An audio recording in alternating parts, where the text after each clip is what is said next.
शाह महमूद कुरैशी की अमरीकी वज़ीर ख़ारिजा से मुलाकात, दो तरफ़ा ताल्लुकात। शाह महमूद कुरैशी की वाशिंगटन में अमरीकी मशीर बराए कौमी सलामती रॉबर्ट ओब्रायन से भी मुलाकात। वज़ीर ख़ारिजा ने कहा, पाकिस्तान अमरीका से जामे और तवीलुल मुद्दती शराकत दारी चाहता है।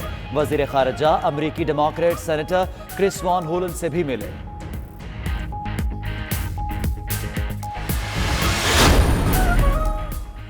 लाहौर, कसूर, ओकाड़ा, साहिवाल, हड़प्पा समेत पंजाब के मुख्तलिफ शहरों में धुंध का राज है। हद निगाह इंतहाई कम हो गई। ट्रैफिक की रवानी मुतासर, मोटरवे पुलिस का गैर जरूरी सफर से गुरेज और फोग लाइट्स इस्तेमाल करने का मशवरा।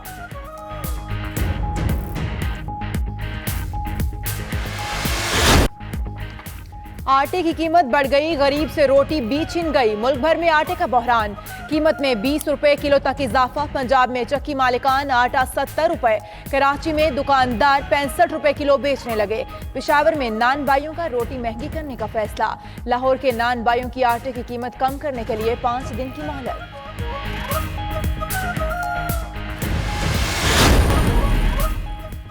अवाम एक बार फिर महंगी बिजली के लिए हो जाएं तैयार। कीमतों में 89 पैसे फी यूनिट इजाफे का इम्कान।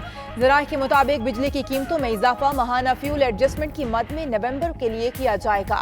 पावर परचेजिंग एजेंसी ने समरी नेपरा को भेज दी। समाअत 29 जनवरी को होगी। मंजूरी की सूरत में आइंदा माह सार्फिन पर 10 अरब रुपए का इजाफी बोझ पड़ेगा।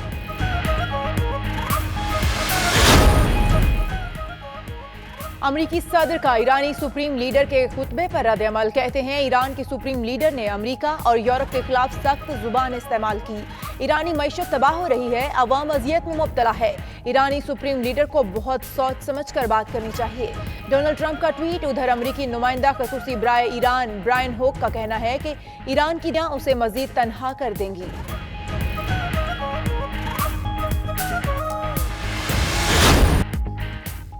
बांग्लादेश के खिलाफ T20 सीरीज, कजाफी स्टेडियम में कौमी टीम का तरबियती कैंप। खिलाड़ियों की भरपूर प्रैक्टिस। कैंप 23 जनवरी तक जारी रहेगा। पाकिस्तान और बांग्लादेश के दरमियान 3 T20 24, 25 और 27 जनवरी को खेले जाएंगे। 50 और 100 रुपए के टिकट भी दस्तयाब होंगे। ऑनलाइन फरोख्त 18 जनवरी से शुरू होगी। कोरियर सर्विस पर टिकट 21 जनवरी से मिलेंगे।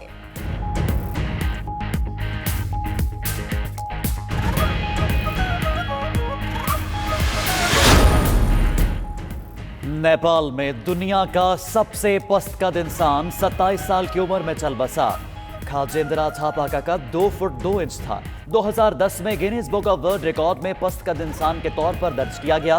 पैदाइश के वक्त खाजेंद्रा पुतली में आ जाता था और उसे नहलाना बहुत मुश्किल था।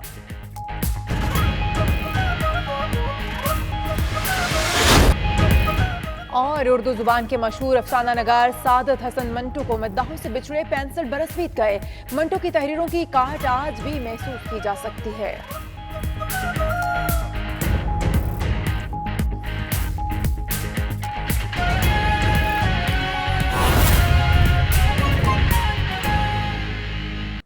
तो अब कुछ बात करें मौसम की। नाजरीन, लाहौर समेत पंजाब के मैदानी इलाकों में बदस्तूर धुंध की लहर बरकरार है।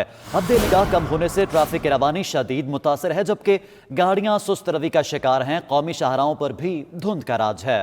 कसूर, पत्तों की, रेनाला खोर, ओकाड़ा, साहिवाल, हड़प्पा में धुंध ही धुंध है, जिसके बायस ड्राइवर्स को एहतियात बरतने की हिदायत की गई है। लाहौर में धुंध की सूरत हाल कैसी है, ये जानते हैं हमारे नुमाइंदे असद अली से। असद अली, इस वक्त आप लाहौर के कौन से इलाके में मौजूद हैं और धुंध कितनी है? अच्छा, बिल्कुल सूबाई दारुल-हुकूमत लाहौर में गुज़श्ता चंद दिनों से धुंध ने अपना राज बरकरार रखा हुआ है। अगर हम शहर के अहम शाहराहों की बात करें तो वो भी शदीद धुंध की लपेट में है। किनार रोड, मुल्तान रोड, ठोकर न्याज बेग, रायविंड रोड, तो वहाँ पर जो धुंध है वो काफ़ी ज़्यादा है। हद निगाह जो है वो 30 मीटर तक महदूद हो चुकी है। ट्रैफिक की रवानी को बरकरार रखने के लिए ट्रैफिक पुलिस की जानिब से जो अजाफी वार्डन तैनात कर दिए गए ताकि ट्रैफिक की रवानी को बरकरार रखा जा सके।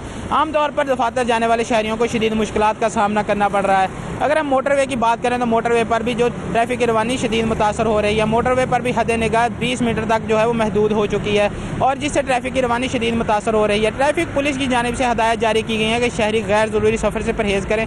अगर सफ़र करना इंतहाई ज़रूरी हो तो पहले 130 पर कॉल करके मालूमात हासिल कर लें। अगर हम शहर लाहौर में आज दर्जा हरारत की बात करें तो कम से कम दर्जा हरारत 5 डिग्री सेंटीग्रेड और ज़्यादा से ज़्यादा दर्जा हरारत 17 डिग्री सेंटीग्रेड रहने का इम्कान है। जी। और नाजरीन, अवाम एक बार फिर महंगी बिजली के लिए हो जाएं तैयार। फ्यूल एडजस्टमेंट की मद में बिजली की कीमतों में 98 पैसे फी यूनिट इजाफे का इम्कान है। सेंट्रल पावर परचेजिंग एजेंसी ने समरी नेपरा को इरसाल कर दी है। सारिफीन पर 10 अरब रुपए का इजाफी बोझ पड़ेगा। जी हाँ, अवाम एक बार फिर महंगी बिजली के लिए हो जाएं तैयार। आपको बताएं कि सेंट्रल पावर परचेजिंग एजेंसी ने समरी नेपरा को इरसाल कर दी है। सारिफीन पर 10 अरब रुपए का इजाफी बोझ पड़ेगा। आगे बढ़ें, आपको बताएं कि रोजवेल्ट होटल की निजकारी मौखर कर दी गई है। 18 इदारे निजकारी की फहरिस्त से खारिज कर दिए गए हैं। ज़राए वजारत खजाना के मुताबिक 28 इदारों को दूसरे मरहले की निजकारी की फहरिस्त में शामिल करने की मंजूरी दे दी गई है। जबकि civil aviation authority, Pakistan international airlines corporation, Pakistan state oil company फहरिस्त से खारिज की गई हैं।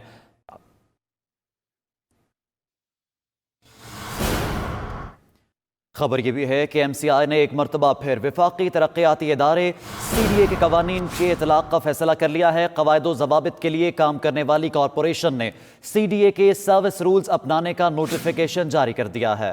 कवानीन के मुताबिक मेयर इस्लामाबाद के इख्तियारात चेयरमैन CDA के बराबर होंगे।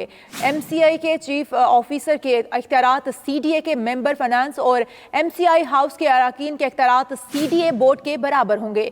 इसी हवाले से मजीद जानते हैं हमारे नुमाइंदे राजा काशिफ अशफाक से। राजा काशिफ अशफाक, इस हवाले से क्या तफसीलात हैं आपके पास, आगाह कीजिएगा। जी, ये कायदा ज़वाबित के बिना काम करने वाली मेट्रोपॉलिटन कॉरपोरेशन इस्लामाबाद ने एक मरतबा फिर वफाकी तरक्याती इदारे के कवानीन के इतलाक का फैसला किया है। जून 2019 से बिना कवायद काम करने वाली कॉरपोरेशन ने CDA के फाइनेंशियल, एडमिन और सर्विस रूल अपनाने के लिए नोटिफिकेशन हाउस की मंजूरी से जारी की। कवानीन का इतलाक तब तक किया जाएगा जब तक MCI अपने कवानीन नहीं बना लेती। शहर इक़्तिदार में सफाई समेत दीगर शहरी मसाइल के जिम्मेदार अदारे MCI ने आखिरकार अपनी हरदर्मी छोड़ दी है और इस हवाले से रोजनामा 92 न्यूज को दस्तयाब दस्तावेजात के मुताबिक MCI ने CDA के फाइनेंशियल और एडमिन रूल्स और समेत सर्विस रूल्स लागू करने का फैसला किया है। जारी नोटिफिकेशन में बताया गया है कि तमाम कवानीन हुक्म स्थानी MCI पर लागू रहेंगे। जी, मैं आपको बताता चलूँ कि इससे कबल MCI ने रूल्स साल 2019 में 6 माह तक लागू रखे थे, जिसके बाद सैनिटेशन स्टाफ को तनख्वाहों की अदायगी समेत दीगर मसाइल का सामना करना पड़ रहा था। नोटिफिकेशन के मुताबिक रूल्स का इतलाक 21 जून 2019 से होगा और जब तक MCI अपने कवानीन नहीं बना लेती, इन कवानीन का इतलाक रहेगा। इन कवानीन के मुताबिक मेयर इस्लामाबाद के इख्तियारात चेयरमैन CDA के बराबर होंगे, जबकि MCI के चीफ ऑफिसर के इख्तियारात CDA के मेंबर फाइनेंस और इसी तरह MCI हाउस के मेंबरान के इख्तियारात CDA बोर्ड के बराबर होंगे। जी सही, इसका नोटिफिकेशन भी जारी कर दिया गया है। बहुत शुक्रिया राजा काशिफ, इस हवाले से हमें अपडेट कर रहे थे। आगे बढ़े, आपको बताएं कि गोशवारे जमा ना कराने पर अरकान असम्बली की रुकनियत मुअत्तल। पंजाब असम्बली में बहरान ने जन्म ले लिया। पब्लिक अकाउंट्स कमेटी 2 का इजलास मुलतवी कर दिया गया। अरकान असम्बली की रुकनियत मुअत्तल होने पर स्टैंडिंग कमेटियों के इजलास भी नहीं हो सकेंगे।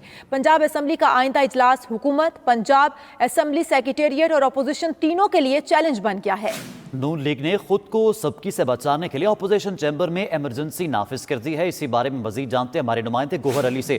गोहर, बताइएगा कितने अरकान ने गोशवारे जमा नहीं करवाए और क्या सूरत हाल है? जी, अरकान असम्बली की तरफ से असासे जमा न कराने पर पंजाब असम्बली में एक बुरहान पैदा हो गया है। मुस्लिम लीग नून ने पंजाब असम्बली का इजलास बुलाने के लिए रिक्वेशन तो जमा कराई है, लेकिन इसके 46 अरकान की रुकनीत मुअत्तल है। ये 46 अरकान अब पंजाब असम्बली के इजलास में शिरकत नहीं कर सकते।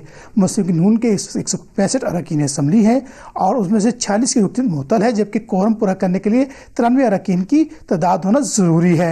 अब मुस्लिम लीग नून ने पंजाब असम्बली के अपोजिशन चैम्बर में इमरजेंसी नाफिज कर दी है और अमले को कहा है कि अरकान असम्बली से कहें कि वो ज़्यादा से ज़्यादा जो है तेज़ी से अपने असासे जमा कराएँ ताकि वो 23 जनवरी को होने वाले पंजाब असम्बली के इजलास में शिरकत कर सकें। दूसरी तरफ कमेटियों के कई अरकान ने भी गोशवारे जमा नहीं कराए, इसलिए कमेटियों के इजलास भी पंजाब असम्बली में नहीं हो सकेंगे। इस तरह पब्लिक अकाउंट्स कमेटी का 20 जनवरी को बुलाया गया इजलास भी इसी वजह से मुलतवी कर दिया गया है कि इस कमेटी के कई अरकान के गोशवारे जमा नहीं हो सके, उनकी रुकनीत मुअत्तल है। दूसरी दिलचस्प सूरत हाल ये है कि 16 पार्लिमानी सेक्रेटरी और 6 वजीरों की रुकनीत भी मुअत्तल है। इसलिए हुकूमत को भी मुश्किल का सामना है कि 23 जनवरी के इजलास में वो किन वज़रा से और पार्लिमानी सेक्रेटरी से बिजनेस निपटाए।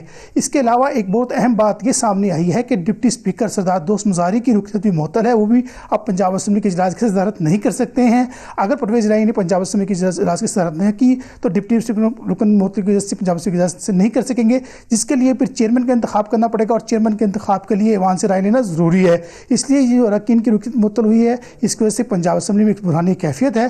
ताहम अरकान असम्बली को अब ये दोनों तरफ से कहा जा रहा है कि वो ज़्यादा से ज़्यादा तेज़ अंदाज में अपने साथ से जमा कराएं ताकि वो 23 जनवरी के इजलास में शिरकत कर सकें। जी।